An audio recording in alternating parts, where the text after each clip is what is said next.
Chair with very pointed words to President Obama's $3.8 trillion budget. He calls it a gimmick and adds that it is a recipe for debt crisis. But he's not just slinging words. Congressman Paul Ryan also has a plan. Congressman Ryan joins us. Good evening, sir. Hey, good to be back with you. Okay, first of all, let's start with the president's budget that he proposed. What's wrong with it, in your opinion?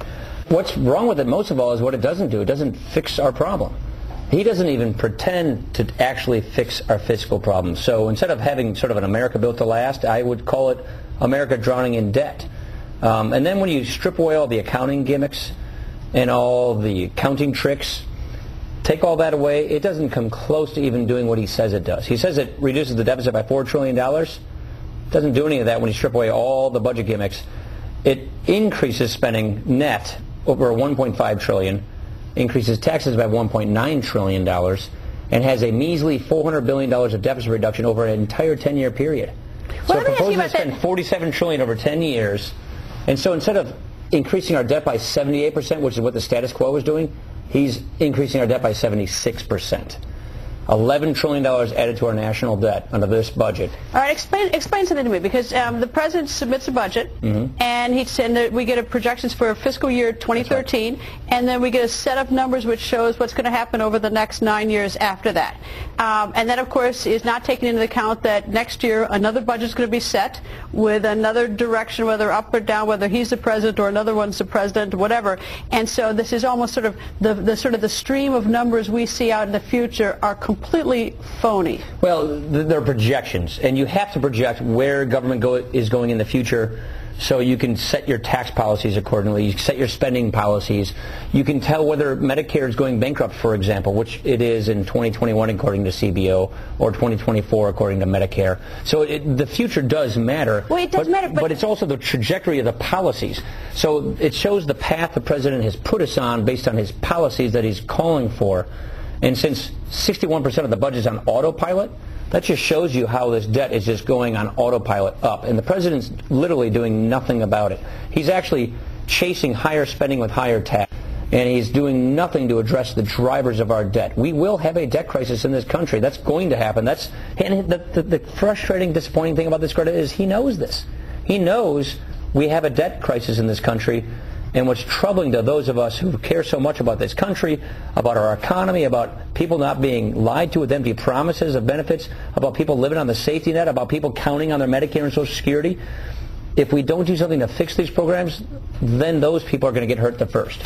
Well, the whole system, and not to be disrespectful to the members of both sides of the aisle and the president, is phony to begin with. I mean, even the fact that Senator Harry Reid has said that he has no intention of having a vote on the president's budget means that all these books that are put together, and I've got stacks and stacks of books I've got 4 giant books, all this work that the administration did putting together this budget, making these books and making these projections, making these numbers, is just a silly exercise because it's never going to see the light of day because Senator Harry Reid has said that there's going to be no vote on it, and it's obscene. So the law says the president has to produce this. The budget law says the president, by actually a week ago yesterday, must produce a budget. Why doesn't he get together, and this isn't really your problem, it's the other party, why doesn't he get together with his colleague, a Democrat in the United States Senate, and say, let's have a vote up or down on this? That's the second point I was going to make. Okay. The law also says the House must produce a budget and the Senate must produce a budget by April 15th. Now, we passed our budget last year on time. We're going to pass a budget this year again on time because, A, we think it's our moral obligation, but it's also our legal obligation. The Senate didn't pass a budget in 2010. The Senate didn't pass a budget in 2011. And there's no recourse. No recourse if they don't. They're just ignoring the law. And Senator Reid is now saying he will not bring up a budget. He won't pass a budget this year as well. Why not? Because I don't think they want to show you and the rest of the country just the kind of tax increases they have in store for the kind of government they've built. I don't think they're willing to country literally how much government will really cost the country because they are unwilling to cut spending. The president's giving us a budget that increases spending in a debt crisis. Well, at least I'll give him credit for at least coming up with something. Then, I mean, at least Senator Harry Reid is actually stopping it. So the president did give us a proposal. He put something on the table. 4 years of $1 trillion deficits. We've never seen that before. But he did give us a proposal. How much does this cost, do you think? Did they actually print the budget? I'm just because for some reason it makes me crazy the fact that that Senator Harry Reid won't even consider this and put this up for a vote, and at the administration, by law, has to go through this, and he just stops it. I can give you that number. I don't know it off the top of my head, but we can get you that number. Estimate? Millions of dollars. Millions of dollars for this, and it's never going to see the light of day. Millions of taxpayer dollars. Yes, that's right. And that's appalling. That's absolutely appalling. It's also against the law. So Senator Reid is basically saying, in the midst of these chronic budget deficits and on the eve of a debt crisis, our elected representatives in the United States Senate have just decided not to govern, not just this year, but for the last 2 years as well. And that's the problem. It also fuels this uncertainty. It gives the country the sense that their government's not even working, that they're not even proposing alternatives. We put our cards on the table, passed our plan, and more importantly, we addressed the drivers of our debt. We passed a budget to lift this crushing burden of debt, to get us back on a path to prosperity, reform our tax system, save Medicare, save these programs from going bankrupt so people can actually rely on these guarantees. But you'll see all those negative ads being run. But we believe we have a moral obligation to put these solutions on the table. You know what, Greta? We're going to give the country a choice. They will see what we're offering as a choice of a different future for the country than the one that the President and his party has us on. All right, give me the bullet point difference between your proposal and the President's, and I realize the Senate doesn't have one. But anyway, your proposal and the President's. Ours is a plan that actually pays off the debt. His is a plan that sends the debt out of control. All right, in order to pay off the debt, somebody's got to get hurt. You have to cut. Okay, so he's not going to cut spending, so you're going to have to hurt people, or hurt some organization, or cut something. Actually, so yes, we propose to cut a lot of spending, but I would argue the hurt comes from kicking the can down the road. It's the austerity that you have to impose later in a sudden, urgent way. Just ask the Greeks what that looks like when you procrastinate. We're saying if we can reform these programs now, we can do them in a real gradual way. We don't affect Medicare benefits for people 55 and above. They stay the same, but we have to reform this program for the next generation so that these benefits can be counted on. So we're saying gradual changes now to prevent this debt crisis from getting out of control with economic growth and tax reform versus the President's path of debt and doubt and decline, which by procrastinating the fix to these problems means they'll be sudden and urgent. You'll pull the rug out from under people after they've already retired, crank up taxes on young people to hurt the economy like they're doing in Europe because they procrastinated. So the pain comes from doing nothing and then having a violent debt crisis on your doorstep at that moment. What is wrong with taking a little bit of their revenue tax increase on the wealthy, which is about 1% of the tax-paying population, those who make over $250,000 a year, and adding it to your spending cuts so that we get faster to the point of pulling ourselves out of this crisis? And I realize that your thinking is that if people are taxed more, the economy will not move as quickly. But but let's say you tax the top 0.5%. So the raising the tax rates on the people above 250. Let's do it above $1 million. So let's just say above $1 million. That's about, well, off the top of my head, I know the numbers off of 250.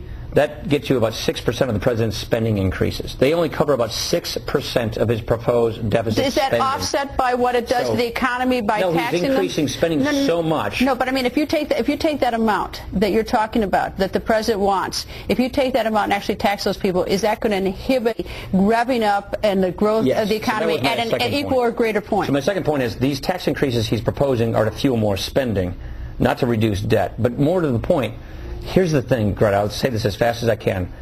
8 out of 10 businesses in America, they file their taxes as individuals, not as corporations. Subchapter S corporations, partnerships. The President is proposing that their top tax rate go to 44.8% in 2013. That means we're going to be taxing successful small businesses, which is where more than half of our jobs come from, at tax rates higher than the largest corporations in America. You and I are from Wisconsin, overseas, meaning Lake Superior, where we come from. It's Illinois. Yeah. The Canadians are dropping the tax on their businesses to 15%. Ireland's at 12.5%. China taxes their businesses at 25%. And Barack Obama wants to tax our successful small businesses at 45% in a year. You don't grow the economy by doing that. You don't grow the economy by penalizing job creators and successful small businesses and taxing them almost more than twice as much as their foreign competitors And more to the point, these tax increases are to fuel more spending. All right, yeah. That's why we have a big problem with these things. When you said the president knows better, that's one of the first comments you're saying, and that there are gimmicks in his plan, and that we're taking advantage essentially of discounts we're already going to have. I mean, things that like the war, we're not going to be paying for the war, and he counts that. Are you saying that he has a different ideology on how to resolve the deficit, the debt, and where the direction of the economy is going? Are you saying that he is being deceitful because he knows better? No, he's not even trying. That's what I'm saying. He's not being deceitful. He's not even trying to fix this problem. That's what's so disappointing. Why isn't he trying? Why wouldn't he try? I don't know the answer to that. He gave us the fiscal commission, the Erskine-Bowles, Simpson commission. He disavowed that. Then he had the Biden Well, you voted no on that. I voted no on that. I put an alternative on the table where I said, well, this is a better way to go. At least I said, here's how I would do things differently. The president has outsourced leadership to all these commissions, and he's disavowed every one of their findings. We put out an alternative. We said, here's how we'll do it instead of this way. He has yet to put a solution on the table to fix this problem. 4 budgets, $4 trillion deficits, more debt added to this country I can see the numbers. George Washington and George H.W. Bush combined. The point I'm saying is, I'm not saying it's an ideological thing, it's a mathematical thing, and he literally has just chosen not to give a solution to this country's But you're not even problem. saying it's mathematical. He's saying he's just not doing it. He's just not offering the leadership this country needs. That's what you're saying is no leadership. But then we've got Senator Harry Reid that he's MIA. I mean, if they don't have anything and none of this is going to get to the floor, what are we paying these salaries for if they're not? I mean, we have no budget to operate from. And the problem we have today is a fiscal crisis. And you don't address a fiscal crisis if your government doesn't budget. Our government hasn't budgeted for 3 years. We're still living under the Obama 2009 budget that was passed by Senator Reid and Nancy Pelosi in that Congress. That's the last budget that passed. That's the one we're under still. And so what we're saying is we need to make choices in this country, and the sooner we tackle these problems, the better off everybody's going to be, the more we can do it on our own terms. It's hard to do that if not everyone's participating. Yeah, you've got to at least participate. But anyway. Now you know how we feel. Congressman, thank you and good luck. You bet. You asked for the job, right? Yes. Thanks. You're welcome. Straight ahead, President Obama getting heat big time from Cardinal designate Timothy Dolan.